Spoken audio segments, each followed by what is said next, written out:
Assalamualaikum warahmatullahi wabarakatuh. Perkenalkan, kami dari kelompok 6 yang beranggotakan Muhammad Ziki Anawaf dengan NPM 1901010162, kemudian Eliva Feni Rahayu dengan NPM 1901010171, kemudian saya sendiri dengan NPM 1901010197, dan Putra Pratama dengan NPM 1901010203. Di sini kami akan mempresentasikan hasil isai kami dari buku Blue Ocean Shift. Kelompok kami akan membahas bab 4 tentang kemanusiaan, keyakinan, dan kompetensi kreatif. Yang pertama, yaitu kemanusiaan atau people, adalah paradoks. Setiap orang bercita-cita untuk membuat perbedaan, dengan niat ingin mengubah dunia menjadi lebih baik. Kemanusiaan membangun pemahaman psikologis ke dalam proses strategis sehingga orang bersedia untuk terlibat secara penuh di setiap langkah-langkah, bahkan ketika mereka sedang ragu-ragu, mungkin tidak percaya satu sama lain, atau skeptis dari kemampuan mereka untuk berhasil di perjalanan transformasi. Selanjutnya, yaitu dari kemanusiaan ke kreatif kompetensi. Maksud dari kemanusiaan ke kreatif kompetensi yaitu kemanusiaan membangun rasa percaya diri untuk bertindak.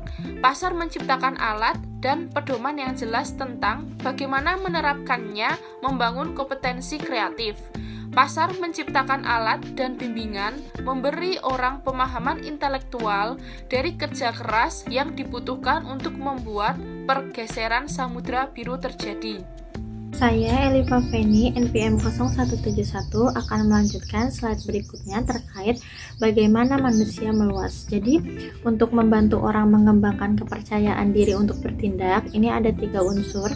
Yang pertama ada otomisasi. Jadi, ini tuh mendekonstruksi tantangan apapun ke dalam komponen dasar dan fokus pada pemecahan mereka satu persatu, bahkan tentang tantangan terbesar untuk menjadi intelektual dan psikologis yang dapat dipecahkan. Lalu yang kedua ini ada penemuan langsung. Yang pertama ini orang yang menyerahkan kesimpulan tidak ada yang telah ditentukan. Yang kedua ini tentang perubahan proses apa yang orang lihat dan pengalaman yang membuka pemikiran kita untuk mengubah pemahaman kita tentang apa yang kita ketahui benar. Lalu yang ketiga ini ada proses yang adil. Proses yang adil ini berbicara kita sebagai orang, bagaimana kita ini menganugerahkan karunia kepercayaan yang memungkinkan kita untuk dapat berkomitmen dan bekerja sama secara sukarela. Lalu slide selanjutnya ini alat kanan dengan bimbingan yang tepat. Jadi ada 5 unsur, 5 langkah sistematis dalam menciptakan pasar baru sehingga dapat memaksimalkan peluang memiliki sasaran. Yang pertama itu langkah 1 itu memulai. Jadi membangun tim terbaik untuk perjalanan bisnisnya. Lalu yang kedua itu memahami di mana Anda sekarang. Jadi memperkenalkan strategi kanvas. Kanvas strategi ini memungkinkan organisasi untuk melihat dalam suatu gambar sederhana semua faktor yang dapat bersaing di industri dan berinvestasi, lalu apa yang pembeli akan terima, lalu profil strategi dan permainan dari usahanya. Lalu yang ketiga ini bayangkan Anda di mana bisa. Jadi bagaimana menafsirkan hasil dan menyoroti potensi jebakan dalam bekerja melalui alat dan bagaimana cara mengatasinya. Lalu yang keempat ini cara bagaimana Anda sana. Jadi organisasi belajar cara membuat ruang pasar baru yang menarik secara komersial dengan mendefinisikan kembali lapangan bermain strategi. Lalu yang kelima membuat pindah. Jadi langkah ini itu membahas dinamika adil, termasuk siapa yang akan hadir, apa yang harus disajikan, dinamika presentasi dan langkah strategis, dan bagaimana kekuatan dan kelemahan dalam strategi itu bergerak. Slide selanjutnya ada cara membuat kerja proses untuk Anda.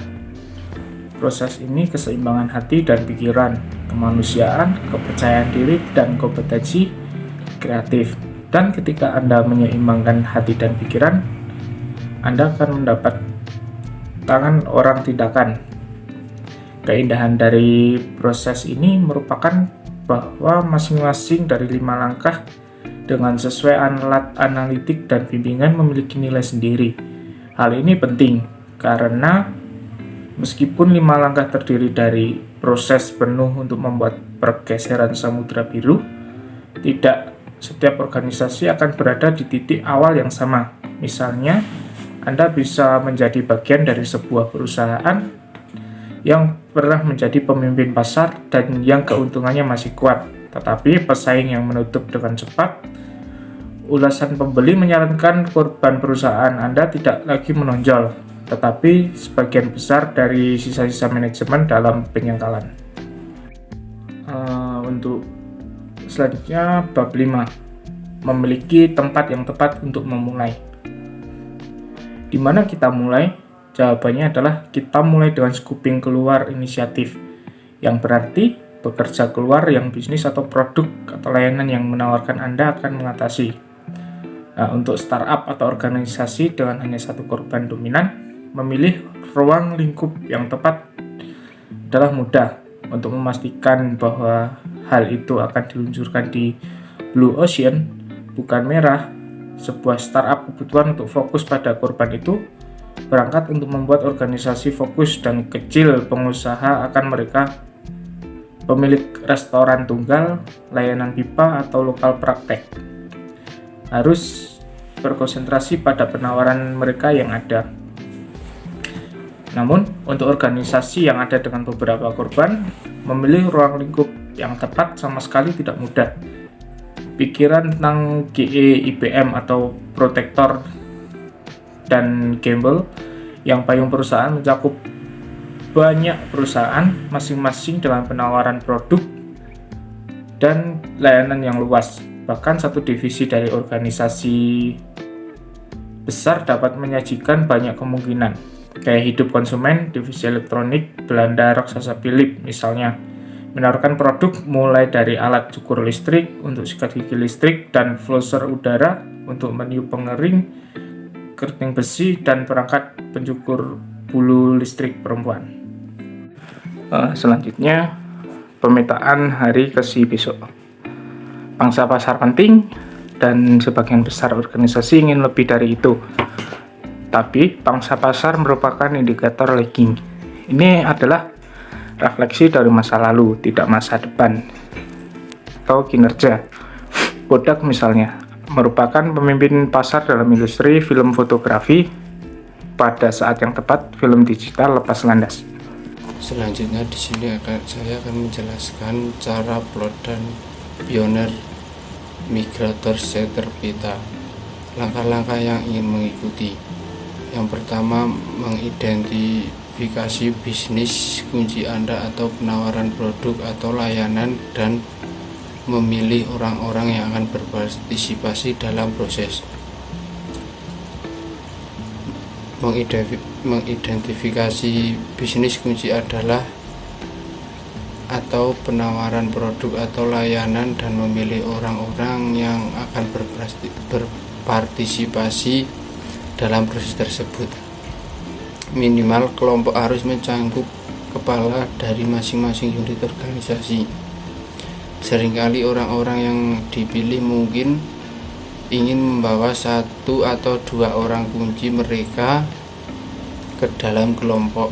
Hal ini dapat sangat membantu serta meyakinkan karena itu berarti mereka dapat mengkalibrasi pemikiran mereka dengan lain dari unit mereka ketika waktu untuk merencanakan penawaran mereka.